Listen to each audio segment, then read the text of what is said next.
All right. I want to start with a question. We're in a church, so hopefully I get some good answers here. How many of you have memorized Scripture at some point in your life? That's a pretty good number of hands. How many of you have ever memorized a Bible verse that talked about immigrants? I see one or two. There's a few. How many of you ever heard a sermon on the topic of immigration? You got a smattering there, but not very many. In my experience, that's about typical for the United States. In fact, Lifeway researched a survey a few years ago. I'm going to see if I can get these slide things to work here, where they found that about 12% of evangelical Christians, which is my category of Christian, say that their views on immigration are primarily influenced by the Bible. 12%. In fact, the Bible, the local church, and national Christian leaders combined among evangelical Christians came in lower than the media. And that actually doesn't surprise me that much. I grew up in a really great evangelical home up in Wisconsin where, yeah, we got some cheeseheads here. We didn't have a lot of immigrants around us, so this wasn't an issue I necessarily spent a lot of time thinking about. If I did think about it, it was from what I'd heard on television or from the radio or what got forwarded to me in an email. It turns out, side note, not everything on the internet is true. But I read some pretty scary things about immigrants. And I think my reaction was mostly a political response that this is a problem. Or maybe an economic response, at least from my limited understanding of economics. That changed for me when I started working at World Relief. World Relief is the humanitarian arm of the National Association of Evangelicals. And our mission at World Relief is to empower the local church to serve the most vulnerable. So we do that all over the world, in the Middle East, with the refugee crisis happening in Europe, in sub-Saharan Africa. I actually started with World Relief in Nicaragua.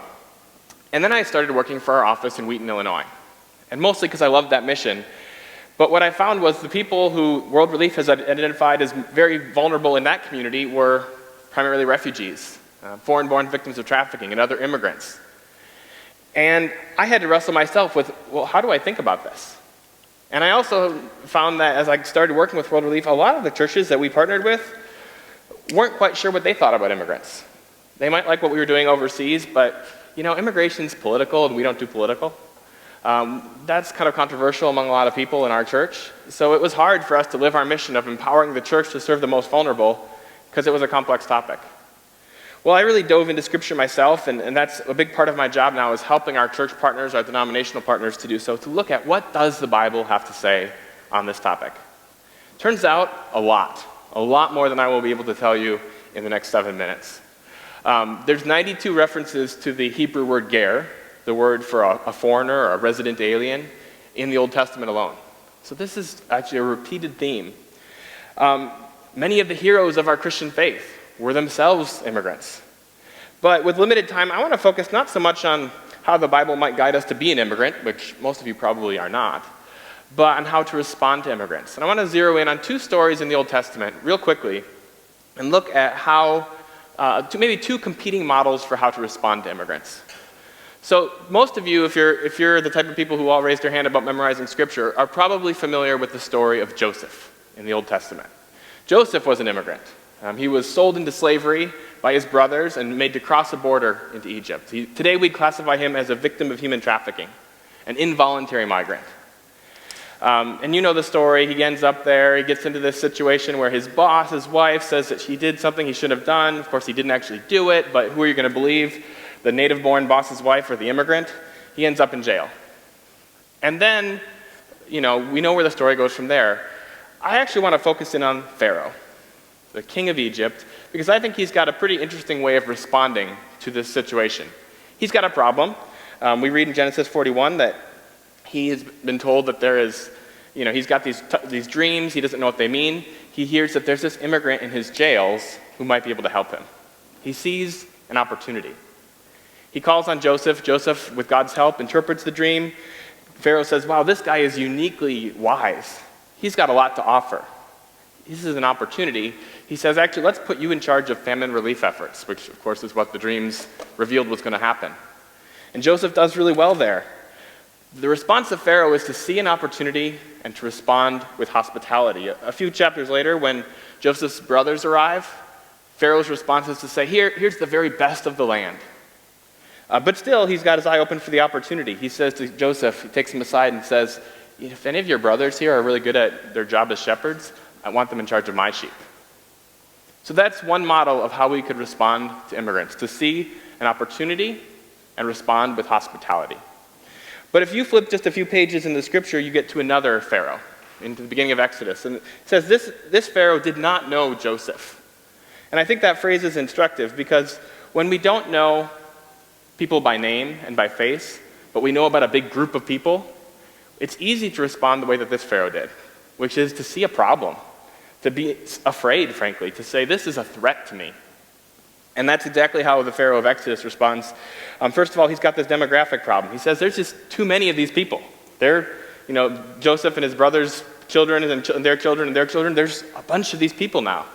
And he's got a national security problem. He says, look, these people are going to come and fight against us. And what happens then? We can't sustain this. And then there's this interesting and complex economic dynamic. I know we're talking a lot about economics in this conference. Well, Pharaoh doesn't want to deport all the Israelites because he actually relies upon their labor. He needs them working, building the cities of Egypt. But he also doesn't want to give them the same rights and privileges as an Egyptian. He wants to keep them enslaved. Now, I won't continue the story except for to say that Pharaoh in Egypt doesn't go down as one of the great heroes of Scripture. It's kind of one of the great villains of human history. But I think we have those same possibilities in front of us today. Do we see immigrants as an opportunity and respond with hospitality? Or do we see a threat and respond with hostility? Now, I would argue that immigration actually is a great economic opportunity for the United States. We said a lot of immigration is actually very closely related to economics. It's driven by people looking for work in many, many cases. And some Americans would say, well, that's the problem, because we've got a set number of jobs in this economy, and we can't have immigrants taking them from Americans. But that's actually not how most economists think. In fact, the vast majority of economists think of immigration as a really good thing for the economy. One study out of a professor at Indiana University recently found that for every one immigrant who comes into the economy, there's 1.2 new jobs created. And that's for a couple of reasons, both because immigrants tend to do work that complements the work that most Americans want to do or are skilled to do. Also because immigrants add to the pool of jobs by consuming things in the U.S. economy. Yes, they're working somewhere, but they're also buying a lot of food and a lot of iPhones and a lot of cars and paying a lot of rent, and all of that increases the total number of jobs in the economy. In fact, not only is immigration across the board a pretty good thing economically, according to most economists, fully 96% of economists say that illegal immigration in particular has had a positive impact on the U.S. economy. And that's true not just if you look at the economy as a whole, but also looking at the fiscal impact on the government. And that's because, contrary to, I think, a popular misperception, even those who are here unlawfully are usually paying taxes. They are receiving certain benefits. They go to school, they go to the emergency room when they're sick, but they're paying in more on the average than they're taking out, according to a number of studies. For example, about 3 out of 4 unauthorized immigrants, so who are here unlawfully, are paying Social Security taxes, having those taxes taken out of their paychecks. That accounts for as much as $15 billion per year. Now, how does that work? Basically, if you've looked at your Social Security card recently, looks like it was made with blue construction paper on a typewriter. We could probably find a more secure document in 2015 if we wanted to. But the reality is our federal government benefits significantly from these people who pay in but aren't eligible to take out. But as a Christian, I don't want to focus primarily on that economic opportunity. I think the greater opportunity for us as Christians is a missional opportunity. That we are all familiar, I hope, with the Great Commission, to go and make disciples of all nations. Well, we can and should do that by sending missionaries to share the gospel in other parts of the world, but we would be missing something profound if we didn't notice that God had also sent the nations to us. And that is a two-way street, because many of those who come into our nation are already strong believers. They bring with them a vibrant Christian faith that breathes new life into churches and denominations that could use some new life. But there are others who come in with a nominal faith of some sort, or maybe from an entirely unreached people group. And they are far more likely to encounter someone who knows Jesus here than they might be in their country of origin. I would argue that that is not an accident. In the book of Acts, it tells us that God made all the nations from one man, that he established the times and places where each person should live, and he did so for a reason. We find in Acts 17:27, it says, God did this so that men would seek him and perhaps reach out for him and find him. The God of the universe, who made every single human being in his image, who sent his son, Jesus Christ, to die for every person, wants to be in relationship with each person. And in his sovereignty, he might move someone halfway around the world to make that possible. He invites us, as his church, to be a part of that. Tim Tennant, who's a missiologist at Asbury Seminary, says this: 86% of the immigrant population in North America are likely to either be Christians or become Christians, far above the national average. We shouldn't see this as something that threatens us. We should see this as a wonderful opportunity. So that's kind of the high point I'd like to end on, but I need to take 20 seconds more to tell you the bad news, which is that if you look at surveys of American evangelical Christians, we're not necessarily seeing that opportunity. 57% of all evangelical Christians, about 7 in 10 white evangelicals, say that the arrival of immigrants presents a threat or a burden in some way. And that's from Lifeway Research. They also asked, this was sort of check all that apply. What do you think of the arrival of immigrants? Only 42% said, well, the arrival of immigrants presents an opportunity to introduce them to Jesus Christ. Now, I think we're probably making a mistake if we think this is a threat, but I know it's a mistake if we don't see the opportunity to share the hope of the gospel with people. And I think often the problem is that our minds have a hard time seeing the opportunity in front of us if we fixated on what we've misperceived to be a threat. So I'll close with just 2 ideas of how you could put some of this into practice. One, get to know some of the immigrants in your community who probably won't meet the stereotypes that you've heard. There's great organizations in Kansas City like Mission Adelante, you saw that video earlier.